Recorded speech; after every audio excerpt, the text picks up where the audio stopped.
बिस्मिल्लाहिर्रहमानिर्रहीम। डॉक्टर जाकिर नाइक को एक दुनिया जानती है। माशाल्लाह बहुत ही ज़्यादा इन्होंने काम किया है और ख़ासकर हिंदुओं और क्रिश्चियंस और ज्यूस इनकी बुनियादों को उस अल्लाह के बंदे ने उखेड़ दिया है और काफ़ी ज़्यादा हवालाजात के साथ गोया उन्हीं का जूता उनके मुंह के ऊपर मारा है और गोया उनके ऊपर ऐसा लगता है पूरी तरह एक हुज्जत तमाम हुई है और वो परेशान हो गए हैं कि किस तरह इस बंदे का मुकाबला करें। इस कंप्यूटर का बहुत ज़्यादा यादाश्त अल्लाह ताला ने उनको दी है और ज़बरदस्त किस्म के उन्होंने हिंदुओं के बुतों को तोड़ दिया है और ईसाइयों और यहूदियों के बुतों को कला कमा कर दिया उस अल्लाह के बंदे ने। लेकिन मसला जब अपने बुत का आता है कि आपके अंदर जो बुत हैं, इन मुसलमानों ने जो मूर्ति पूजा शुरू कर दी है, इसको भी तोड़ो। चाहे ये फ़िरका बंदी के बुत हों, मसलक परस्ती के बुत हों, चाहे ये जो अकायद की इनकी खराबियां हैं, इसका जब जिक्र किया जाता है तो यहाँ वो डॉक्टर जाकिर जो है ना, ये बड़ी बदकिस्मती है मुसलमानों की कि यहाँ आके परेशान हो जाते हैं। और काश इस मामले में भी उसी अंदाज से वो यानी बयान करें जिस तरह उनको बयान करते हैं, अपने बुतों को भी उसी तरीके से तोड़ें जिस तरह उनके बुतों को तोड़ते हैं। उसकी एक मिसाल मैं आपके सामने रखूंगा, फिर आपको पता चलेगा कि डॉक्टर जाकिर साहब का इस हवाले से क्या इनके अंदर कमज़ोरी है, क्या इनके अंदर खराबी है, क्या इनके तरीके के अंदर जो है ना वो ज़ोफ़ पाया जाता है। पहले एक सवाल सुनिए, एक साहब ने सवाल किया, बड़ा अच्छा सवाल है, इस तरह का बड़ा इनको मौका भी मिलता है सवाल का और जवाब देने का, लेकिन ये पता नहीं क्यों नहीं जवाब देते हैं। सवाल ये किया गया है कि देखो कुछ बरेलवी हैं, कुछ देवबंदी हैं, बरेलवी कहता है मैं सही हूँ, देवबंदी कहता है मैं सही हूँ, तो इनमें से सही कौन सा है? तो इसका जवाब देखें किस अंदाज से डॉक्टर जाकिर साहब दे रहे हैं, उसके ऊपर फिर मैं इंशाल्लाह बाद में तबसरा करने की कोशिश करूँगा। डिफिकल्ट सवाल क्या है, लेकिन जवाब बहुत आसान है। सवाल डिफिकल्ट है लेकिन जवाब आसान है, जिसके कारण आपका विरोध भी हुआ। मैं विरोध करो क्या नहीं, मैं इंशाल्लाह उसके ऊपर आऊंगा, आपके दूसरे सवाल पे भी आऊंगा। पहले सवाल का जवाब दूं, फिर दूसरे सवाल पे आऊंगा इंशाल्लाह। भाई साहब का सवाल था कि वो दवा की दुकान में है और देखते हैं कि मुसलमान झगड़, एक देवबंदी एक बरेलवी है, इसमें से सही कौन है? दोनों बोलते हैं क्या मैं सही हूँ और दूसरा गलत है। भाई साहब ये देवबंदी लफ्ज कहां से आया? जो देवबंद से फारिग हो तो देवबंदी कहते हैं, जो बरेली जगह है बरेली से फारिग होते तो बरेली कहते हैं। कौन सही है? वो मुसलमान सही है जो कुरान पे अमल करता है, जो कुरान और सही हदीस पे अमल करता है। चाहे देवबंदी हो, बरेलवी हो, नदवी हो, मदनी हो, कोई भी हो, किधर से भी हो, हिंदुस्तानी हो, अमेरिकन हो, सऊदी हो, जो कुरान के पैगाम पे अमल करे, जो अल्लाह ने फरमाया उसके ऊपर अमल करे और अल्लाह के रसूल की सही हदीस पे अमल करे, वो सही है। इसीलिए जानने के लिए कौन सही है, आपको कुरान मजीद तो तर्जुमे से पढ़ने पड़ेगा। अगर कुरान मजीद तर्जुमे से नहीं पढ़ेंगे तो मुश्किल है जानने के लिए कौन सही है कौन गलत है। तो मेरी तकरीर की बुनियाद थी ये। सवाल मुश्किल था, जवाब बहुत आसान है। जो कुरान पे अमल करे और अल्लाह के रसूल की सही हदीस पे अमल करे, वो लोग सही है। देखिए इसी तरह का एक और सवाल भी मैंने सुना है। किसी साहब ने सवाल किया कि मेरा एक दोस्त है वो शिया है और एक दोस्त है वो सुन्नी है, तो शिया अपनी तरफ बुलाता है और सुन्नी अपनी तरफ बुलाता है, तो मैं किधर जाऊं? सवाल किया है कालमे दीन से, क्योंकि डॉक्टर जाकिर साहब का तो मुतालिया है, जो लोग सवाल कर रहे हैं वो तो जानना चाहते हैं। तो आलिम दीन का काम है कि कन्फ्यूजन को दूर करे, सीधा रास्ता लोगों को बताए। तो वहाँ भी डॉक्टर जाकिर साहब ने कुरान उठा के कहा कि कुरान के अंदर ना सुन्नी है ना शिया है, बस कुरान को पढ़ो। भाई वो सवाल आपसे कर रहा है कि सही कौन सा है, वो तो कुरान पढ़ रहा है और आपके कहने से भी पढ़ेगा, तर्जुमा भी पढ़ेगा, लेकिन सही और गलत का फैसला कैसे करेगा जब आप उसका फैसला करके उसको नहीं बताएंगे? तो इस सिलसिले में डॉक्टर साहब को पूरी तरह बताना चाहिए था कि ये जो बरेलवियों की अकायद हैं कि नबी अलैहिस्सलाम हर जगह हाजिर नाजर हैं, पकारो या रसूल अल्लाह, या अली मदद, ये जितने इनकी गैर अल्लाह की नजरों न्याज़ें हैं, ये कुरान का इनकार है। यानी बरेलवियों का जो अकीदा है ये कुरान के इनकार के ऊपर है। और फिर इसी तरह देवबंदियों के शिर्क को वाज़ह करते, क्योंकि देवबंदियों का जो अकीदे हैं वो अकायदे उलमाए देवबंद के अंदर हैं। कासिम नौतवी से ये शुरू होते हैं और नीचे अशरफ अली थानवी और आज तक जितने ये तबलीगी निसाब तक ये मामलात हैं, इनके अकीदे तो कुरान के खिलाफ हैं।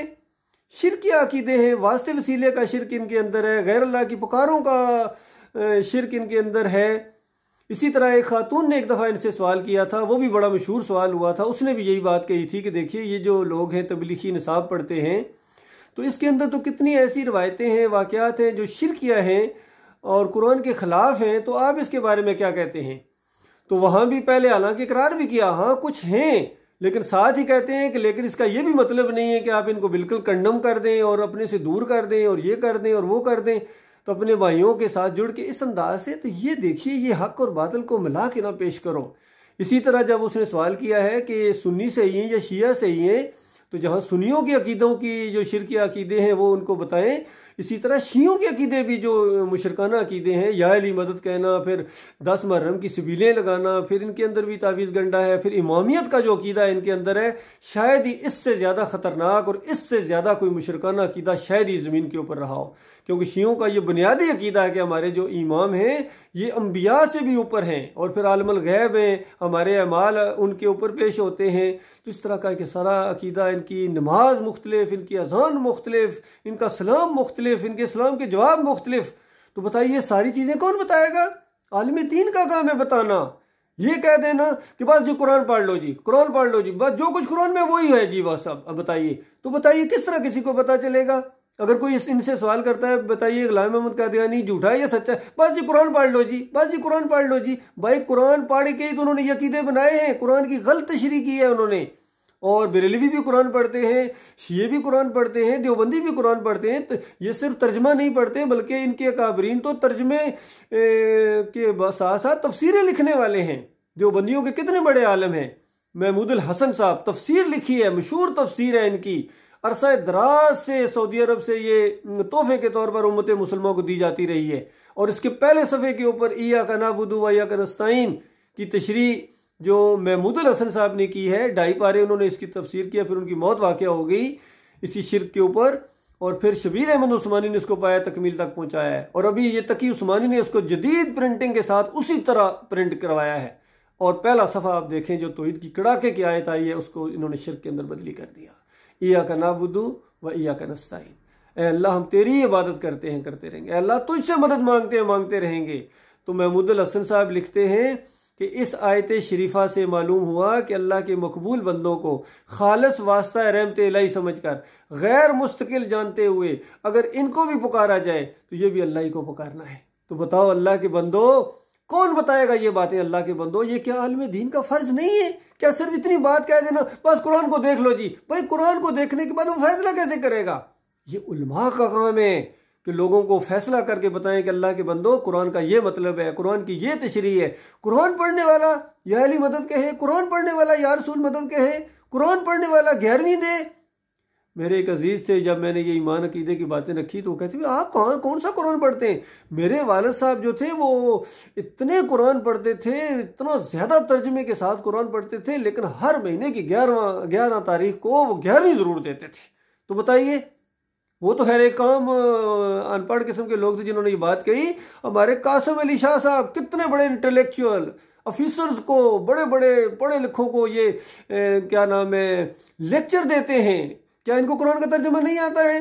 कहते हैं वासिफ अली वासिफ साहब मेरे उस्ताद हर महीने की 11 तारीख को 11वीं जो है लाजमी उनके घर में पहुंचती थी, क्योंकि उन्होंने किसी के ऊपर एहसान जब किया था कोई किसी मामले में, तो उन्होंने कहा भाई क्या आपका बदला दूं, आपने इतना बड़ा मेरे ऊपर एहसान किया है। खुद उनका बेटा कह रहा है कासिम अली शाह के सामने कि वालिद साहब ने कहा, वासिफ अली वासिफ साहब ने कहा कि बस और मुझे आपसे कुछ नहीं चाहिए, बस हर महीने की 11 तारीख को 11वीं जरूर दिया करो।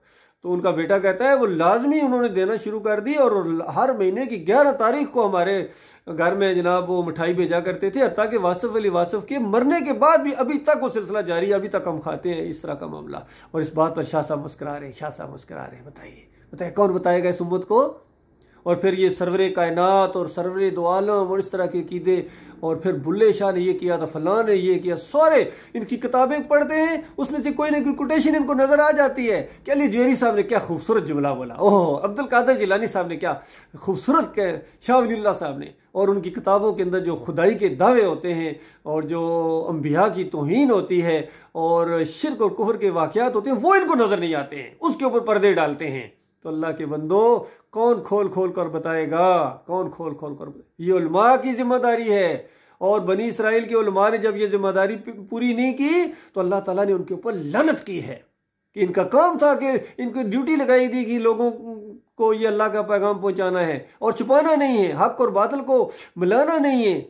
और जानते हो तुम अहले किताब, तुम हक और बातिल को क्यों मिलाते हो। इस तरह अल्लाह ने उनकी गिरफ्त की। तो वही काम आज हमारे उलमा कर रहे हैं। तो डॉक्टर साहब का ये बहुत ही कमज़ोर, डॉक्टर जाकिर नाइक का ये बहुत ही कमज़ोर पहलू है। यकीन कीजिए कि ये खोल के बयान नहीं करते। इस तरह मुसलमानों का जो शिर्क है इसके ऊपर ये आंखें बंद कर लेते हैं और समझते हैं कि इनकी पकड़ नहीं होगी। और फिर ये उजरती लोगों के पीछे भी ये नमाज़ें पढ़ना, ये सारा मामला करना, फिर कब्र के हवाले से भी उनका वो कंसेप्ट क्लियर नहीं है इस मुर्दे के सुनने के हवाले से। और इस तरह के नबी अलैहि सलाम को कब्र में ज़िंदा मानने की भी वो रद्द नहीं करते हैं पूरी तरह, क्योंकि इस तरह लोग नाराज़ हो जाते हैं, मुसलमान नाराज़ हो जाते हैं, सऊदी नाराज़ हो जाएंगे, अहले हदीस नाराज़ हो जाएंगे। तो ये नहीं होना चाहिए भाई। हक को बिल्कुल खोल खोल कर बयान किया जाए ताकि उम्मत मुसलमान है इस शिर्क से निकले, फिरकों से निकले। क्योंकि जो कोई बंदा हिंदू छोड़ के या क्रिश्चियन छोड़ के जब वो मुसलमान होता है, इसके आगे क्या करना है ये फिर डॉक्टर जाकिर नाइक के पास उसकी रहनुमाई के लिए कुछ भी नहीं है। फिर वो भटकता फिरेगा, कभी बरेलवियों के अंदर जाएगा एक शिर्क निकलेगा, कभी देवबंदियों के अंदर निकलेगा, कभी अहले हदीसों के अंदर जाएगा, उसको तो रास्ता कभी भी नहीं मिलेगा। लिहाजा पहले कदम के ऊपर भी उसकी रहनुमाई होनी चाहिए भाई। और सारे बरेलवियों, देवबंदियों, अहले हदीसों को जितने शिर्क हैं इसको बिल्कुल खोल खोल के बयान किया जाए। जिस तरह हिंदुओं और ईसाइयों के बुतों को तोड़ा जाए, उससे पहले अपने बुतों को तोड़ा जाए, अपने बुतों को तोड़ा जाए। अपने बुतों को बगल में दबा के तहफ़्फ़ुज़ फराहम कर दे हो और दूसरों के बुतों को तोड़ने के लिए दौड़े जा रहे हो, ये नहीं होना चाहिए भाई। ये तो मसलक परस्त लोग करते हैं। बरेलवी यही करता है, अपने बुतों को तहफ़्फ़ुज़ करेगा, देवबंदियों के बुतों को और अहले हदीसों के बुतों को तोड़ेगा। अहले हदीस अपने बुतों को तहफ़्फ़ुज़ करेगा और देवबंदियों और सुन्नियों और शियों के बुतों को दौड़ने के लिए। हमने सब बुतों का कला कमा करना है अल्लाह के बंदो। बिल्कुल कोई एक बुत भी नहीं रहेगा किसी जगह, किसी कोने खुदरे में भी अगर दिल की गहराइयों में भी कोई बुत घुसा हुआ है तो याद रखना फिर अल्लाह के यहाँ बचत नहीं होगी।